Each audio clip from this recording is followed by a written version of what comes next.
A storm rolls in. The grid fails. Your entire neighborhood goes dark. But your house is different. Your roof is covered in solar panels, thousands of watts pouring in from the sun. You walk over to the switch. Flip it. Nothing. No lights. No fridge. No power.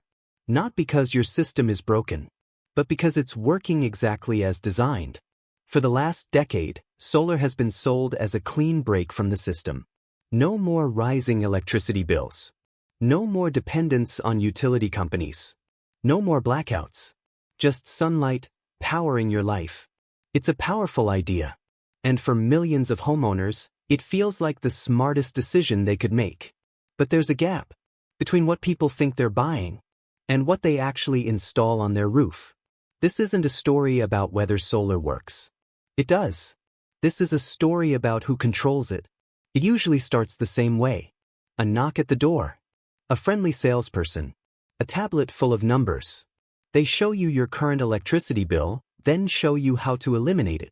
They talk about inflation, rising energy costs, unstable grids. Then they present the solution. Lock in your energy rate. Own your power. Break free from the utility.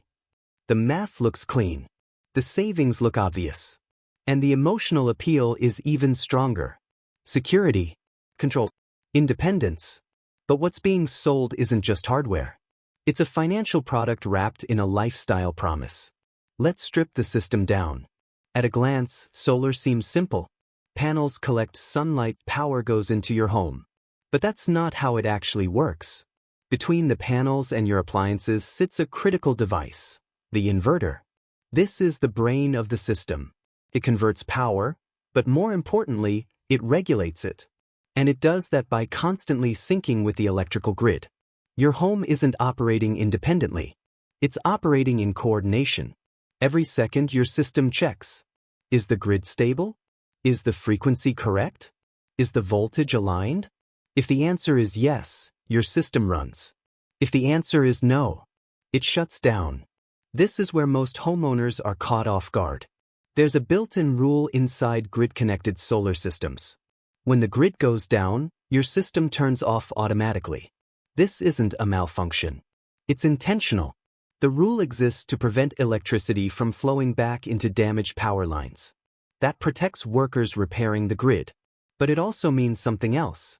Your solar system is not designed to operate during a blackout. Even if your panels are producing full power, you cannot use it. The system prioritizes grid safety over household independence. And unless your system is specifically built to operate off-grid, you're still tied to the same infrastructure you thought you left behind. There is a solution. Energy storage. Batteries allow your system to disconnect from the grid and continue running during outages. They act as a buffer, storing excess power and releasing it when needed. But here's the catch. Most standard solar installations don't include them because batteries significantly increase cost. So instead of selling full independence upfront, the system is often structured in layers. Step 1. Install panels. Step 2. Add storage later. Which means many homeowners only discover the limitation after installation. And by then, the solution is another major investment. Now we move from hardware to contracts.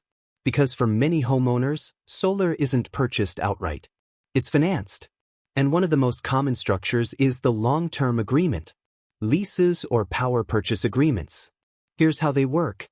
A company installs the system on your roof. They own the equipment.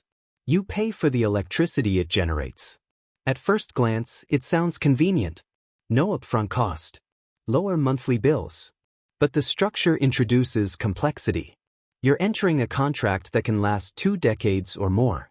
And that contract is attached, not just to you, but often to the property itself. So when it's time to sell your home, the agreement doesn't disappear.